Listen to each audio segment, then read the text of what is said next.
Bonsoir, bonsoir, bienvenue au Palace, bienvenue à cette avant-première d'Un silence. Un tout grand merci d'être là, d'être présent. Comme vous avez pu le voir sur la capsule qui vient d'être diffusée, on a vécu une année 2023 pleine d'événements et on est très heureux de démarrer 2024 un peu de la même manière. Très heureux de voir une salle remplie ce soir, une salle qui était sold out plusieurs jours à l'avance. Ça fait du bien pour nous, ça fait du bien aussi pour les films qu'on défend, et puis ça fait très bien c'est du bien aussi pour le cinéma belge dans son ensemble. Voilà, je ne vais pas être très long. Je vais d'abord remercier avant toute chose le distributeur Cinéar qui nous amène le film et qui nous fait confiance pour la diffusion du film qui sortira la semaine prochaine. Et puis, comme c'est une avant-première d'un film belge, il y a toujours des remerciements. Donc, je vais appeler Anton et Eva de Stenola, les producteurs du film. Voilà, sous vos applaudissements.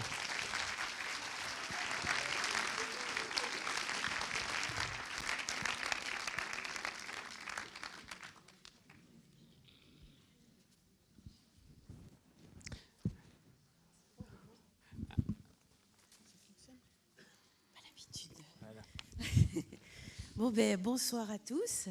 Merci à tous d'être là.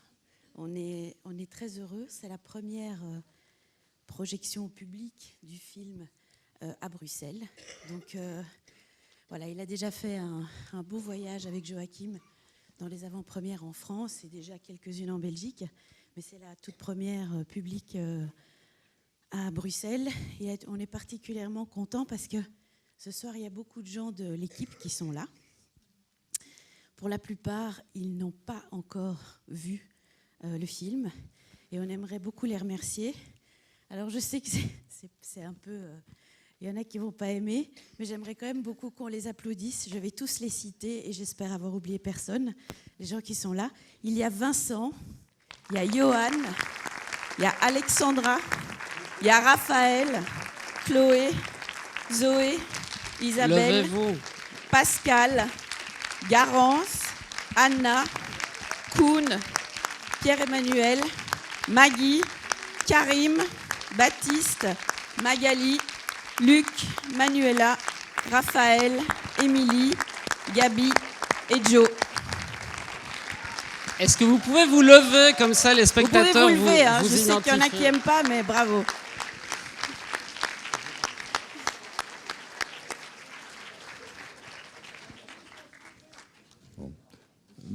Merci à eux.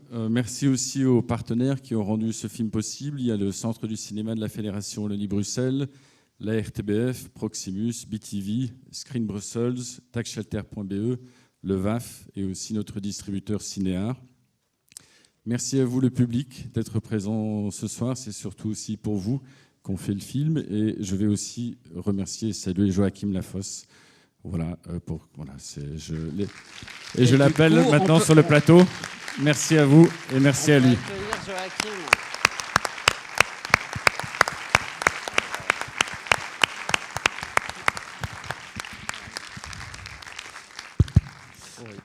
Il n'y a rien de plus heureux pour des gens qui font des films que de voir une salle pleine. Je pense qu'en effet, je rejoins Anton. C'est vraiment depuis le premier jour de l'écriture jusqu'au plateau, au public et à vous qu'on a pensé quand on faisait le film. Et voilà, je trouve fantastique que le Centre du cinéma et que tous ces gens qui ont soutenu le film nous permettent de le faire. Je ne vais pas trop en parler avant du film. J'ai beaucoup de plaisir à échanger avec les salles et avec le public après la projection. Le film rend ça fort chouette. Et donc, c'est-à-dire... Vous allez voir le film d'abord, et puis on pourra échanger. C'est l'échange qui est chouette. Comment foncer sans foncer dans un trou? C'est le jeu des rames, c'est dangereux. Voilà, j'ai l'impression d'oublier quelque chose. Non. Oui, l'équipe, évidemment, je ravi de vous retrouver là. Et puis, à tout à l'heure.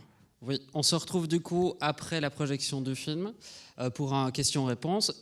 comme j'imagine que tout le monde va rester, il n'y a pas de souci. Si jamais vous partez, sachez qu'on ne rallume pas la lumière durant le générique, ce qui est très bien pour les différents techniciens qui ont travaillé dessus. Donc du coup, cavalez de manière à ce qu'on n'ait pas l'impression que vous soyez en train de partir.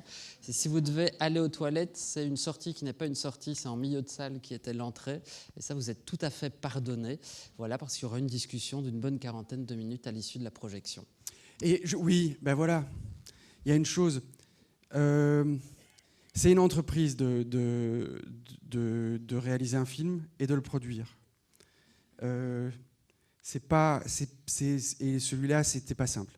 C'est pas évident. Il y a, comme pour tous les films, il y a toujours quelque chose qui se passe, des choses qui vont pas.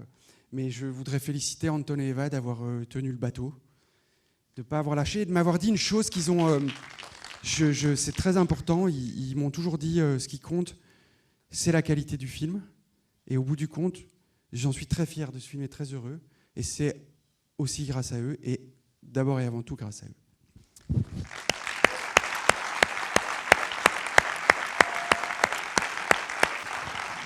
On se retrouve à l'issue de la projection.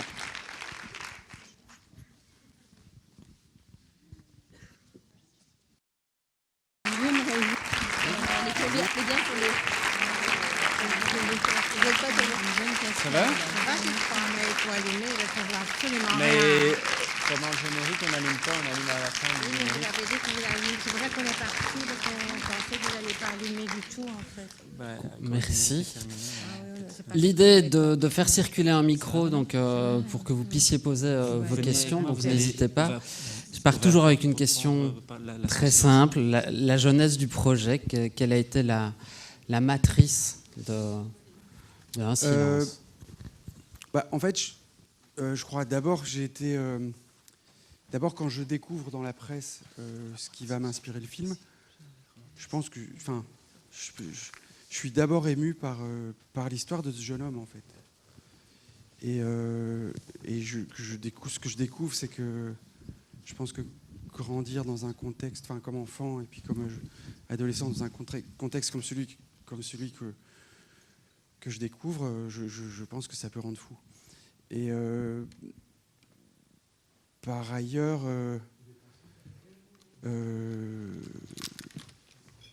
puis après, je vais un peu me mettre à travailler. Évidemment, il y a le personnage de cette maman, mais ça vient pas tout de suite, en fait. Évidemment, quand j'ai commencé à écrire en 2016 et il n'y a pas encore MeToo, c'est pas encore, mais il y a quand même. Moi, je lis Christine Angot depuis 30 ans, et surtout, je crois qu'il y a une chose. En 2008, je réalise Élèves libres.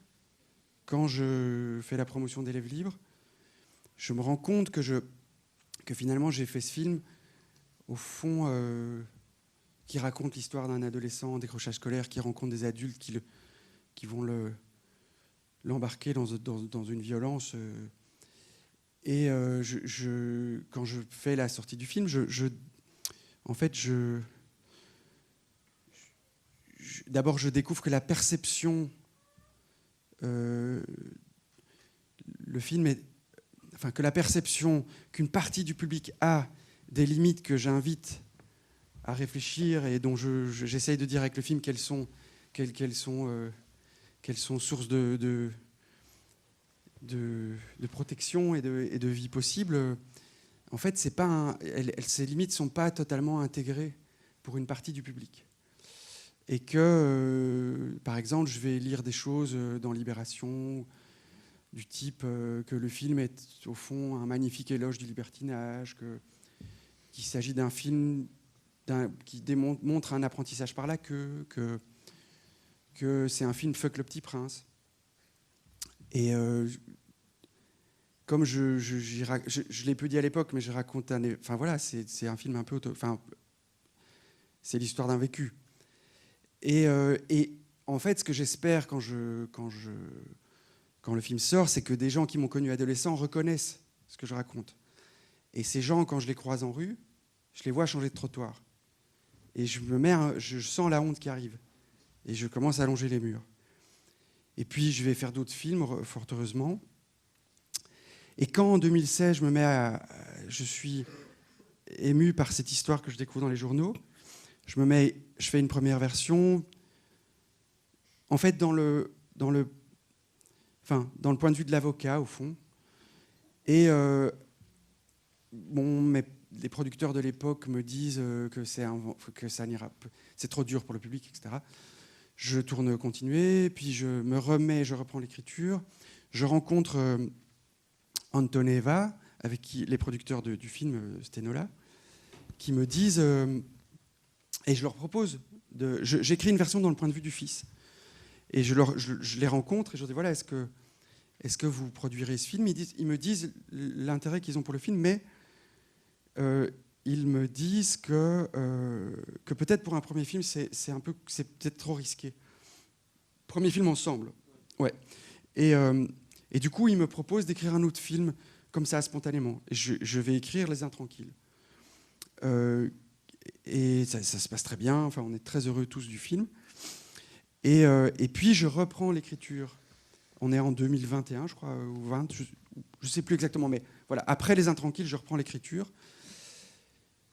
Et à ce moment-là, il y a un moment crucial, c'est qu'il y a quelqu'un qui m'est très proche, qui m'appelle et qui s'excuse en fait de ne pas avoir vu Élève libre. Et très ému, finit par me demander comment je vais. Et à ce moment-là, je comprends pourquoi je suis en train d'écrire Un silence, parce que je découvre que cette personne, au fond, a honte aussi de ne pas avoir pu me protéger de ce que j'ai vécu et raconté dans Élève libre. Et donc c'est à ce moment-là, alors d'une certaine manière, la vie est plutôt heureuse, c'est à ce moment-là que je propose le film à Emmanuel DeVos, qui me suggère d'aller creuser un peu plus du côté d'Astrid. Et en fait, donc, et c'est là que je décide de prendre le point de vue d'Astrid. Et en me disant que vraiment le pari, c'est d'arriver à faire un film qui, pour chaque spectateur ou chaque spectatrice, pour que vous puissiez garder une empathie pour ces personnages, malgré la gravité du silence d'Astrid et la gravité du passage à l'acte de Raphaël. C'est-à-dire que il me semble que Astrid, elle n'a jamais demandé à ce que son petit frère soit violé. Ça, c'est une certitude. Après, la manière dont elle fait comme elle peut et qu'elle rentre dans cette logique du déni dès lors qu'elle l'apprend, c'est ça, là, pour moi,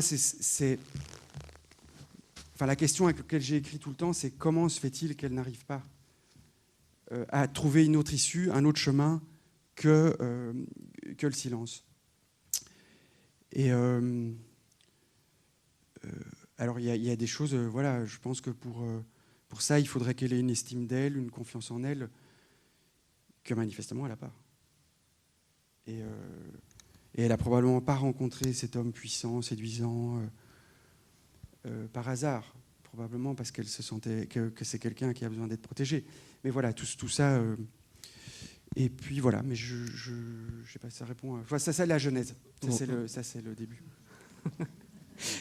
Est-ce qu'il y a déjà une question ou même un commentaire, une réaction ? Je veux bien déjà rebondir sur le titre, Un silence, savoir s'il était là dès le travail ou pas. Je trouve que c'est quasiment le non, titre le parfait. premier titre du film, c'était Le Fils de la loi. Et ce qui dit quelque chose sur le point de vue que je cherchais. Et voilà. Et puis après est arrivé Un silence. Et puis on l'a tenu, le titre. Mais le silence, il n'y a pas de silence dans cette maison. En fait, ils savent tous, tout le monde parle. Alors ils ne savent pas tous tout, mais maintenant, si vous avez des questions, vraiment n'hésitez pas. Hein.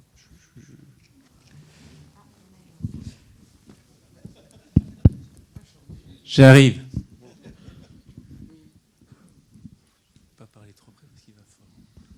Bon, Anne Casterman. D'abord, je voulais dire que j'ai adoré le film. Je trouve qu'il est merveilleusement construit. Le scénario est extraordinaire.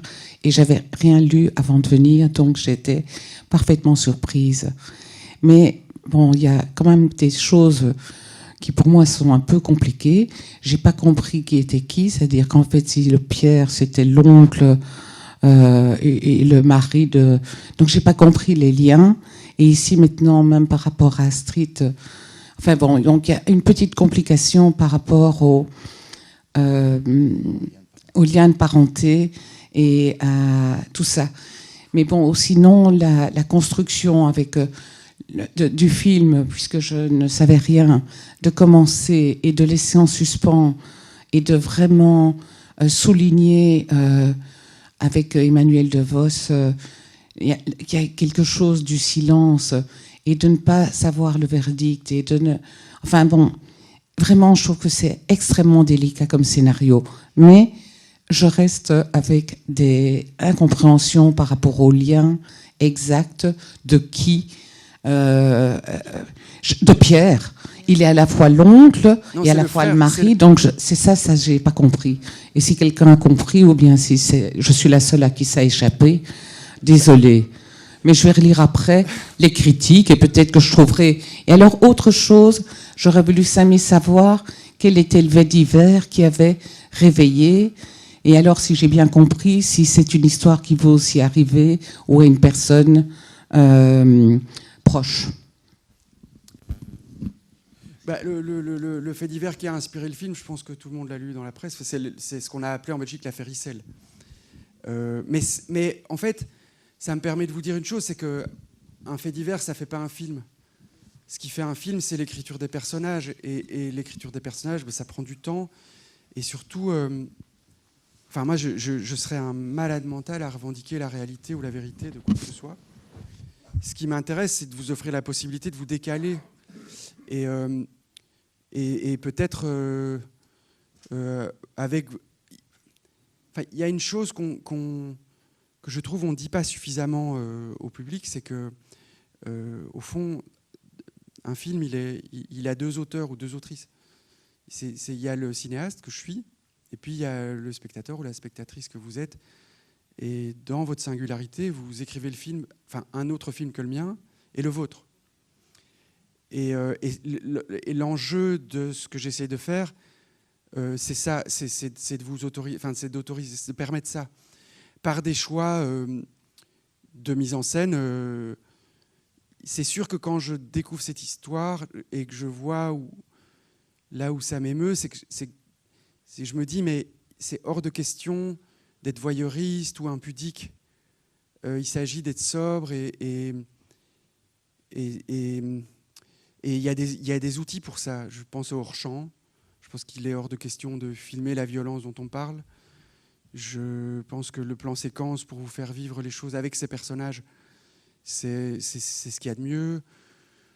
Le montage, il doit vous laisser le temps de vivre avec, de peut-être de laisser résonner vos propres silences. Parce qu'au fond, à un moment ou à un autre, on est quand même tous le témoin de quelque chose dans nos existences de complexes. Et on sait bien qu'il y a toujours des questions qui se posent. Est-ce qu'on parle, on ne parle pas Voilà. Juste pour répondre... Pierre, c'est donc le frère d'Astrid, le petit frère d'Astrid, en fait. Donc c'est Pierre Pierre est au téléphone avec elle dans une scène au cœur du film.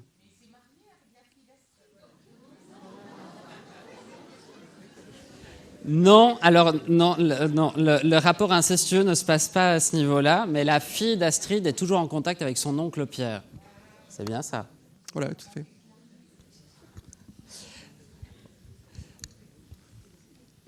Moi, je suis curieux de savoir dans la dynamique en fait de... Attends, mais peut-être voir si... Est-ce qu'il y a d'autres questions? Je sais qu'il y en avait une plus devant. Ici. Voilà. Mais dans votre film, tout est dans l'implicite. C'est en quoi, justement, le silence est extraordinaire comme titre. Il y a un silence, et ce silence-là prend tout le film. Mais il y a aussi il y a une chose... c'est aussi une maison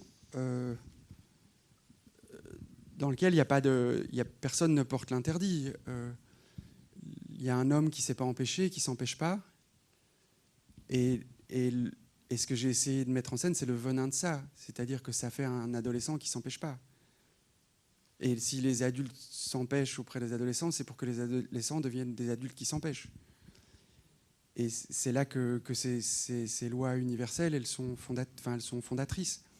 Mais quand ça n'existe pas c'est-à-dire, par exemple, je vais vous donner un exemple, le Raphaël, j'en ai fait un enfant adopté, parce que je trouvais ça une manière de dire que, au fond, la criminalité sexuelle intrafamiliale, elle est culturelle, elle n'est pas génétique.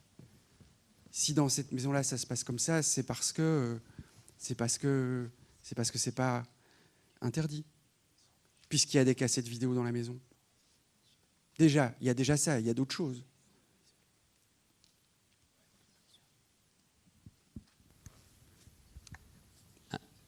Eric, une petite chose par rapport à ce que je viens de vous dire. En 2009, qui n'est plus, l'époque est assez magnifique aujourd'hui, parce que j'ai l'impression qu'on est en train de se collectivement de se reconfronter au sens fondamental de cet interdit et pas de le placer du côté des autres ou du monstre, ce qui était plutôt le cas à l'époque de l'affaire du trou, par exemple. On est passé d'une crainte du loup qui débarque du bois à une introspection sur ce qui se passe dans nos maisons et sur nos propres comportements, sur ce qu'on fait de notre pouvoir, du rapport qu'on a aux gens qui sont plus vulnérables que nous. Ça, je trouve ça absolument formidable, et on le doit alors majoritairement à des femmes et à des autrices. Il y a quelques hommes qui ont écrit ou raconté ou interrogé ces questions, mais il me semblait aussi, j'étais évidemment comme cinéaste, j'ai trouvé qu'il y avait la possibilité, en m'inspirant de tout ce que je lisais, il y avait une possibilité de mettre en scène quelque chose qui parle de tout ça. Bonsoir. Je voulais vous demander ce que vous avez choisi de mettre en avant dans la voiture. Donc il y a énormément de scènes de voiture. Est-ce que ça intervient comme un personnage presque, ou bien dans une intention précise? Oui, je vous confirme qu'il y a beaucoup de scènes de voiture. Après, en fait, il s'agit aussi c'est un contexte, il s'agit d'une bourgeoisie de province. Alors, statistiquement, il n'y a pas de preuve qu'il y ait plus de violence intrafamiliale et de criminalité sexuelle dans les milieux précaires que dans les milieux bourgeois. Par contre, il y a une chose que je connais parce que j'en viens, c'est le silence de la bourgeoisie. Il y a du bien à protéger, de la propriété, et donc ça existe. Et donc, comme je raconte ce contexte-là, dans la bourgeoisie de province, la voiture, c'est un objet très très important. C'est en même temps, elle permet de s'échapper, en même temps, on ne peut pas en sauter quand elle est en route. Et par ailleurs, j'ai eu cette chance incroyable de un jour tourner une scène avec Émilie Dequesne dans une voiture. Peut-être que ça m'a donné le goût, mais aussi les acteurs sont souvent bons dans les voitures parce que en fait, ils s'occupent pas du jeu, ils font attention à la conduite. Mais en général, ils aiment ça, conduire et tout ça. Mais je crois que j'en serais aussi si. Et puis c'est un décor qui bouge. Et puis aussi, je suis grand fan de Kiarostami qui filme beaucoup de scènes dans des voitures 10 on 10. Ici. Bonsoir. Tout d'abord, merci et bravo pour le film. Très très très fort, très courageux aussi. Et j'ai été assez ému, surtout sur la fin du film. Ma question, ça porte aussi sur le titre, donc un silence. Donc, le silence est vraiment souligné sur tout le film. Mais pourquoi Et est-ce que c'est lié? Pourquoi à la fin avoir décidé de ne pas donner le verdict de Raphaël? Alors, j'ai vraiment jamais voulu le donner parce que je craignais que ça vous arrête d'être en marche. C'est-à-dire que, en fait, ce qu'il y a à voir, c'est le désastre qu'engendre le venin du crime.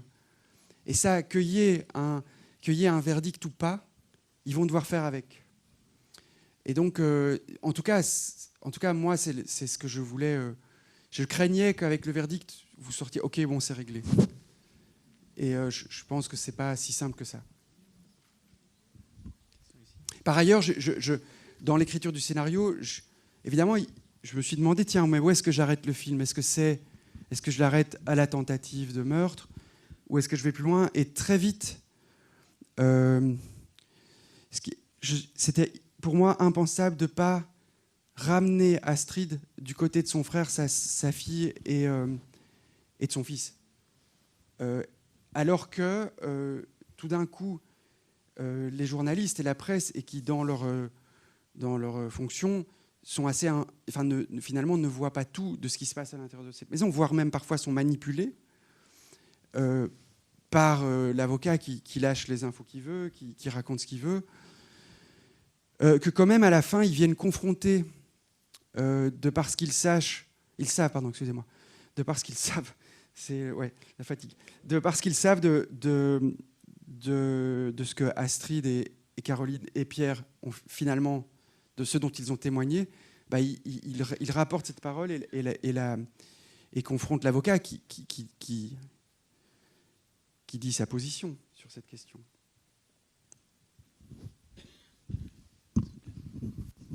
Oui, bonsoir. J'ai adoré le film. Ce qui est remarquable, c'est que vous dites, vous faites le film pour le spectateur. Ici, il y a une terrible interaction. Je crois que le choix du cadrage est exceptionnel à ce sujet, parce que ces gros plans nous permettent de nous rapprocher de l'acteur, et on sent sa sensibilité. On s'imprègne du personnage, on réfléchit aussi à la situation dans laquelle le personnage se trouve. Et comme vous dites, dans la vie, il y a eu des moments, pour la plupart d'entre nous, de silence aussi. Et ces gros plans, ces cadrages nous permettent vraiment de rentrer dans la peau de chaque personnage et de se poser des questions de leur situation. Et c'est là cette interaction entre le réalisateur qui fait un film pour les spectateurs et les spectateurs qui voient ce film et qui rentrent dans le film, dans la peau des personnages, grâce à ces cadrages permanents et très grands. Alors, il y a une chose que aussi, les films, c'est quand même, ils nous permettent de parler de nous sans dire que c'est nous. Mais c'est heureusement heureusement, parce que si on parlait tout le temps frontalement de nous, c'est intenable. Et voilà, c'est aussi pour ça que je fais des films. C'est quand j'ai découvert ça, je trouve ça pas mal en fait. Une autre question ici. Oui, bonsoir. Est-ce que vous pensez que la société très patriarcale que vous nous décrivez est à l'origine de ce genre d'abus et du crime au sein de la famille? Première chose. Et la deuxième chose, j'étais très surpris que dans cette famille, il n'y a pas d'amour, en fait. On vit ensemble, mais il n'y a pas d'amour. Voilà. Alors, sur l'amour, il y a un crime, donc il y a probablement plus possibilité d'amour. En fait, moi, alors vraiment, hein, c'est pas quand moi je vis pendant 6 ans, 7 ans avec Astrid, Raphaël et l'avocat et Caroline et Pierre. Et au fond, c'est ce que j'aime, c'est-à-dire que je fais pas de généralité. C'est des sociologues qui doivent répondre à votre question. Moi, je suis artiste, je connais ces personnages-là, j'ai vécu avec eux. Enfin, voilà, c'est le fruit de ma...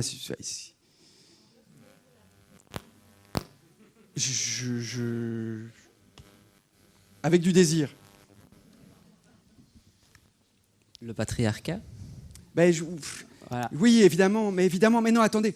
évidemment, enfin, pourquoi Astrid, elle vient d'une époque... Alors, c'est une des choses qui était agréable à écrire, c'est la rencontre entre deux générations de femmes. C'est-à-dire qu'il y a une jeune femme, Caroline, qui a une petite trentaine d'années, et qui parle. Mais il ne faut jamais perdre de vue, et ça, moi, je trouve ça bouleversant, c'est que cette jeune femme parle, mais elle a été portée par une femme qui a une soixantaine d'années et qui, elle, n'arrive pas à parler. Mais c'est sa fille, sa propre fille, qui vient lui dire « Maman, parle ». Mais ça veut dire une chose, c'est que cette mère n'a pas muselé sa fille. Et ça, je trouve ça très, très émouvant. Parce qu'elle aurait pu, dans sa logique du déni, faire rentrer sa fille aussi dans cette logique défensive, dramatique. Mais ce n'est pas le cas. C'est pas le cas. Et par ailleurs, c'est l'époque... Évidemment, je pense que la manière, de là où vient Astrid, il y avait une culture, même c'était valorisé de garder le silence, de protéger au fond par le silence. Alors je dis pas du tout, ça existe encore. Et c'est... Enfin, alors...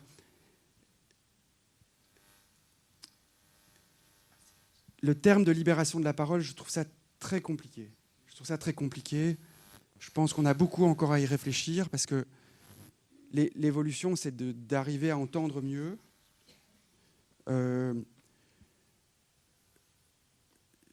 Parce qu'il faut du temps.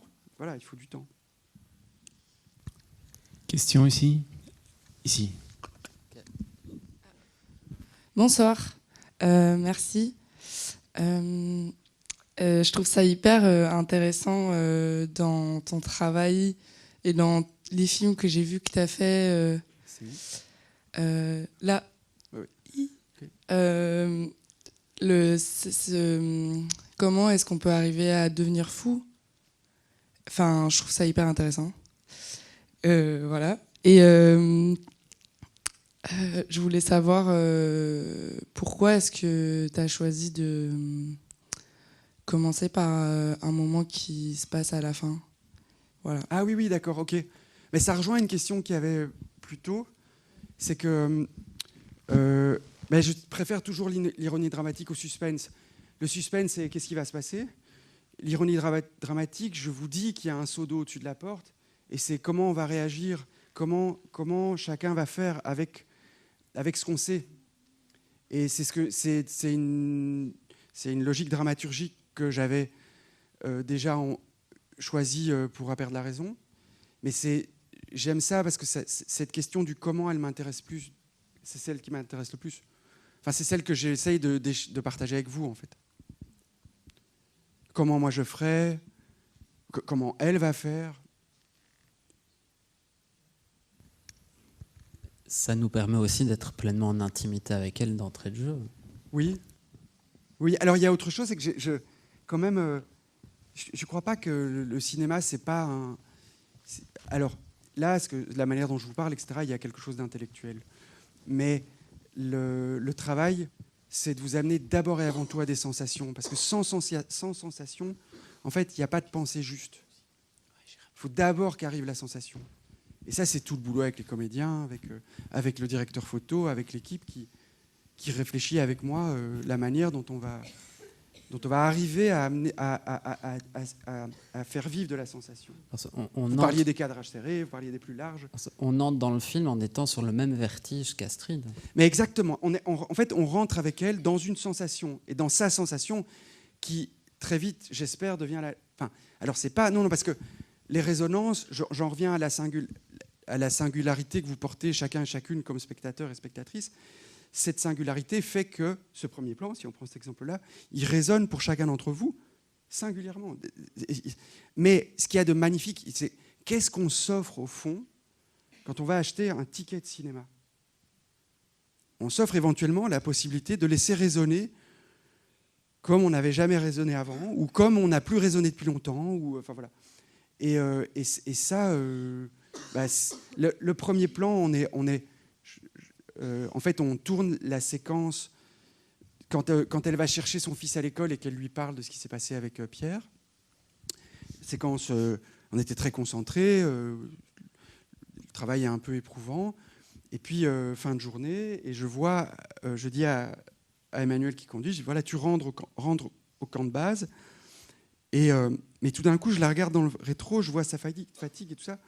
Et je vois, et Emmanuel, elle l'a dit qu'elle avait eu du mal, pas eu du mal, mais qu'elle a vécu encore longtemps avec les sensations du film.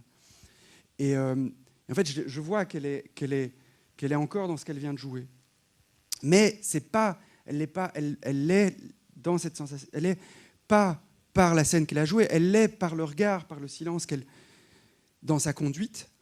Et j'ai dit au directeur photo, à Jean-François, par ailleurs, qui fait une masterclass jeudi, le 25. Et si vous voulez l'entendre parler de son travail sur le film, je crois que c'est passionnant. Mais donc, je lui dis, voilà, j'ai pris mon talkie, on a appelé le camp de base en leur disant, déblayez tout ce qui se trouve là, on va arriver, on va se parquer devant le commissariat. Et on a tourné pendant 4 ou 5 minutes. Et à la fin de la prise, on s'est dit avec Jean-François, c'est le début du film. Mais parce que l'État était là. En fait, il s'agit de ça. L'État juste était là. Et c'est avec ça qu'on vous emmène. Ici, de l'autre côté. Oui, bonsoir. Alors, en fait, il y a eu une question sur la fin avec le procès de Raphaël. Mais par contre, ce qu'on ne voit pas non plus, c'est le procès de François. Et on comprend que, je me trompe peut-être, mais qu'il va s'en sortir.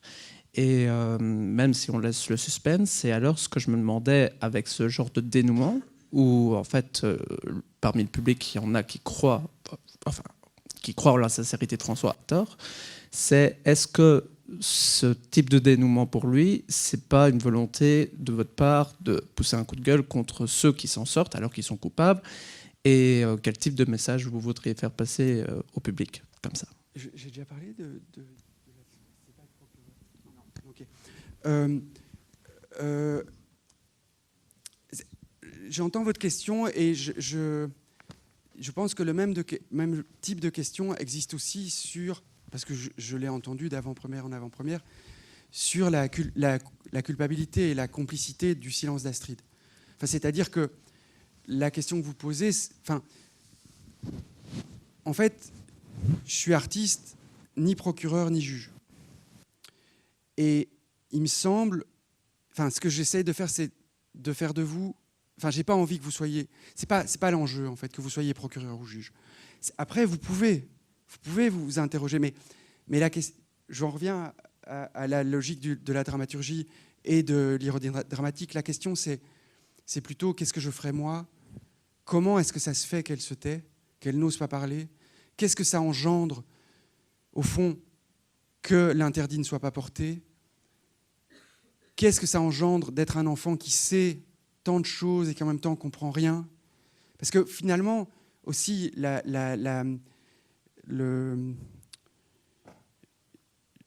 logique dramaturgique qu'on a, le point de vue qu'on a choisi pour vous faire vivre le film, c'est celui en fait, pendant très longtemps, vous êtes avec Raphaël, vous êtes comme Raphaël, vous ne savez pas tout, en fait.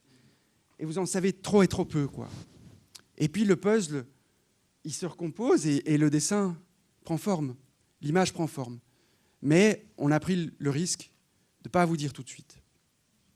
Parce que ce qui nous intéresse, c'est ce que ça engendre chez les uns ou les autres, dans le quotidien, dans la manière de se parler, dans la manière de vous montrer que ça pourrit tout, en fait. Ici. Merci. Tout d'abord, félicitations pour votre très beau film que j'ai beaucoup aimé. Je comprends le procédé d'avoir la fin au début et je trouve ça magnifique comme vous venez de l'expliquer parce qu'on n'a pas tous les éléments. Et donc ça pose une question et ensuite on cherche la réponse. Moi, ce que j'aimerais, c'est revoir les 10 premières minutes à la fin, en fait. Parce que la question que je me pose, en fait, c'est on la voit pas beaucoup finalement à la fin en sachant tout. Et on n'a pas vraiment beaucoup de vues, de perspectives sur elle après le crime de son fils. Et donc moi, ma question, c'est est-ce qu'elle est coupable, en fait? Est-ce qu'elle se sent coupable? Est-ce qu'elle se dit finalement mon silence, il a engendré quelque chose qui a fait de mon fils un monstre? Est-ce qu'elle se dit j'aurais pu faire différemment? Est-ce qu'elle a cette perspective-là, ce recul? C'est une question, non, mais c'est la vôtre. Oui, c'est oui, la vôtre. oui, c'est sûr. en tout cas, je pense qu'elle va avoir beaucoup de mal avec ce que le silence a engendré. Parce que finalement, à la fin, en fait, quand on voit son visage... On est toujours responsable, mais est-ce qu'elle a... je pense que c'est la logique du silence, elle ne l'a pas choisi. Elle n'avait pas d'autre solution, parce que sinon elle en aurait choisi une autre. C'est ça l'horreur du déni. Ah non, mais je sais bien, moi, je ne re-questionne pas sa culpabilité de point de vue, je ne suis pas procureur non plus, c'est pas le but, mais elle pourrait, elle, ressentir une culpabilité ou une responsabilité par rapport à ça, de se dire j'aurais pu faire différemment, ça aurait pu être différent. Et ça, en fait, sur la dernière prise de vue, moi je l'ai cherché dans son visage, et je ne l'ai pas trouvé, et je sais pas si je devais la trouver ou si je ne l'ai juste pas trouvée, en fait. Moi j'ai une réponse de programmateur, revenez voir le film. Juste pour les 10 premières minutes, en fait. Ça, comme vous voulez, il y a un abonnement illimité maintenant Cinéville, donc on peut. Mais ça, normalement, j'arrive en fin de séance. Non, mais merci beaucoup. En tout cas, je vais continuer à repenser pendant au moins 3 mois pour essayer de trouver la réponse. C'est la pression. Le distributeur qui est juste là, je dois maintenir le film 3 mois à l'affiche.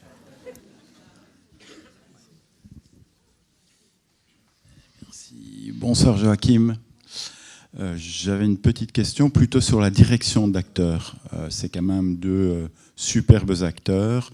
Comment ça s'est passé par rapport au scénario? Vous voyez les textes avec eux? Est-ce qu'ils intervenaient? Comment ça se passait en fait? J'ai cette chance de pouvoir...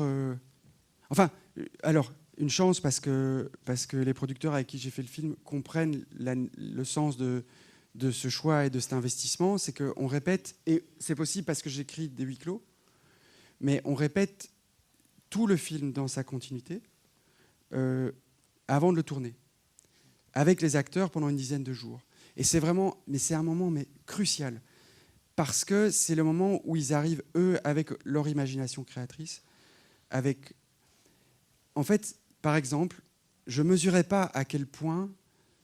C'est Emmanuelle qui m'a dit, le premier jour de répétition, elle me dit « Je ne peux envisager ce personnage que par la honte. » Et vraiment, je l'ai vu fabriquer ça. C'est-à-dire que la manière dont elle retient un sanglot, qui n'était pas au scénario, la manière dont elle étouffe une respiration, la manière dont elle vacille, ça fait aussi la justesse du personnage.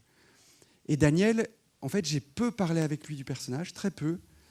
Mais il y a une chose qu'il m'a dit, il m'a dit, mais tu sais, la perversion, ça n'a pas le visage d'une grimace. Ça a bien plus souvent le visage d'un sourire, de la séduction, ça a un costume élégant. Et là, je me suis dit, ok, voilà. Parce que si ça avait le visage du monstre, ben, tout irait bien pour nous, on les reconnaîtrait. Hein. Voilà, enfin, donc c'est en ce sens qu'il y a eu une écriture avec eux, en fait. Et aussi, alors, vu la complexité il s'agit pas, je me répète, mais si c'est vulgaire, c'est horrible. Vous reculez, vous en allez de la salle, quoi. Donc, il faut trouver la mise en scène. Et en fait, pendant un tournage, je ne suis pas quelqu'un qui gère super bien le stress. Et donc, j'ai appris au cours des films, et c'est ce qui m'a amené à faire des répétitions, que je ne cherche pas bien, en fait, pendant le plateau, parce que tout va trop vite, parce qu'il y a des équipes qu'il faut payer à l'heure, et que ça fait beaucoup de monde, et que ça coûte vite très cher. Et donc, c'est aussi un moment, ces répétitions, pour penser ce qui fait aussi la qualité du jeu des acteurs, c'est-à-dire la manière de les filmer, le placement de la caméra. Et c'est là que le cinéma est un art absolument magnifique, parce que c'est un art collectif. Et que Emmanuelle est une actrice avec une expérience et d'une intelligence inouïe, parce qu'elle est capable de vous dire, dans une scène où on tourne, on n'arrive pas à trouver la scène et on fait 60 prises, ce qui est un peu délirant, enfin c'est pas normal, et puis que tout d'un coup, vous dites, mais non, mais en fait, c'est la caméra qui n'est pas au bon endroit, j'en suis sûr. Et puis, tout d'un coup, vous déplacez la caméra et la scène est là. Donc, là, il y a un échange. Moi, sur des sujets, sur un film comme celui-là, moi, je ne m'imagine pas écrire tout seul. Je ne trouverai pas la justesse. Je pense, je vois Valérie Graven qui est là à côté de moi. il y a des tas de gens qui viennent m'aider en script doctoring, en lecture. Je pense à Jean Lebrun qui a lu, à des gens à qui je demande un avis. Et c'est toujours éclairant. Et je travaille avec des scénaristes qui n'ont pas le même âge que moi, qui sont des femmes. Et du coup, on discute ensemble de la perception qu'on a. Et en même temps, c'est moi qui choisis. Mais c'est une façon de fonctionner. Il y a une question, alors, de toutes les avant-premières, il y a une question, j'aime pas arrêter sans qu'elle soit là. Mais si la question vient pas, je peux vous en parler. Alors je t'en prie. Pose-la et non, réponds-la. on fait un pari sur que la dernière, c'est celle-là. Alors attention, la pression de la dernière question, ça doit être la bonne. Ouais. Et tu vas voir, c'est celle-là. J'ai du mal à la non, poser du coup. C'est dégueulasse. C'est horrible ce que je fais. Donc la question horrible. que je voulais poser, c'est pourquoi on n'a jamais vu Pierre. Ah, oui, aussi ça c'est... Ouais, non mais c'est chouette, c'est super. C'est-à-dire que, en fait, il y a... C'est pas celle-là, mais... donc on en aura une autre. Mais non, mais il y a... En fait, alors, il y a... C'est expertisé, si on veut, aujourd'hui, grâce à la manière dont on a investi toutes ces questions que porte le film. Je veux dire des spécialistes, des psychiatres, des sociologues. En général, la victime, elle est éjectée de l'endroit où elle a été victime. Et c'est bien normal. Pierre ne va pas revenir dans cette maison, il a bien raison. Caroline, elle le dit à sa mère, je ne viendrai plus. Donc en fait, Astrid, elle est isolée. Et c'est peut-être cet isolement aussi qui l'a fait bouger. Mais et on a été au fond chanceux parce que il y a des circonstances de tournage qui ont fait qu'on n'a pas eu l'occasion de tourner cette scène. Il y avait une scène avec le frère et on n'a pas pu la tourner et on a décidé d'en faire une scène au téléphone. Mais qui dit cet éloignement en fait? Et c'est une de mes scènes préférées parce que je trouve que ce que Emmanuelle fait, là, elle incarne le déni, mais je trouve ça incroyable. J'ai, comme spectateur, assisté à ça, être sur son combo et voir ce plan de 5 ou 6 minutes avec un début de coup de téléphone et puis elle raccroche et on voit qu'elle sait que ça va s'effondrer, que ça ne va pas tenir. Voilà. Et ça, j'ai adoré faire ça. Allez, encore une. Quelle est la dernière question? Ouais, la dernière, juste pour le... Ouais. Non, mais il faut que tu le dises parce qu'on n'a plus le temps là. Ah oui, d'accord, sorry. Très bien, vous me le dites, c'est parfait. Donc, quelle est la dernière question? Donc, en fait, la dernière question, c'est qu'il y a une scène qu'on a vraiment hésité. C'est la scène où on a réfléchi le plus longtemps. C'est la scène de la danse. Ça va. Voilà. Et la scène de la danse, en fait, j'ai finalement décidé de la laisser parce que pour moi, en fait, elle dit quelque chose de la détresse d'Astrid et des conséquences du venin du crime. C'est-à-dire que, un peu comme un bêta, un bon élève, pendant des années, je pensais que... Enfin, à partir du moment où on écrit l'histoire d'un jeune homme qui va tenter d'assassiner son père, c'est difficile de ne pas interroger la logique édipienne.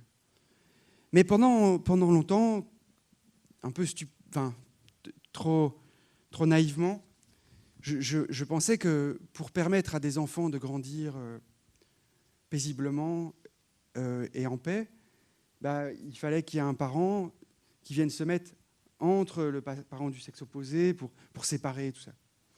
Et puis en tournant, et il fait que ça correspond au moment où je tourne Les Intranquilles, je me suis rendu compte que fondamentalement, ce qui permettait le plus à un enfant de grandir paisiblement, c'était de vivre aux côtés de gens qui se désirent, que ce soit 2 hommes ou 2 femmes, ou un homme, une femme, peu importe. Mais ça met un enfant à la bonne place. Ça le fait témoin de quelque chose de vivable. Ça le fait observer quelque chose de vivable. Et évidemment, dans cette maison-là, c'est pas possible, ça n'existe plus. Et Astrid, dans sa détresse psychique, évidemment, elle peut se déposer nulle part. Et évidemment, et malheureusement pour elle, ça déborde quand elle est avec son fils. Et c'est malheureux pour lui et c'est malheureux pour elle. Mais ça fait pas d'elle une criminelle, mais c'est problématique. Et ça a des conséquences. Eh bien, un mot de la fin.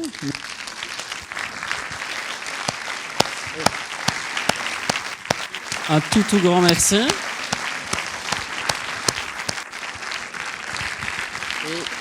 Et alors moi je fais le mot hôtesse de l'air et promotion. Le film sort mercredi dans les salles. On ne le répète jamais assez. Les premiers jours sont toujours importants.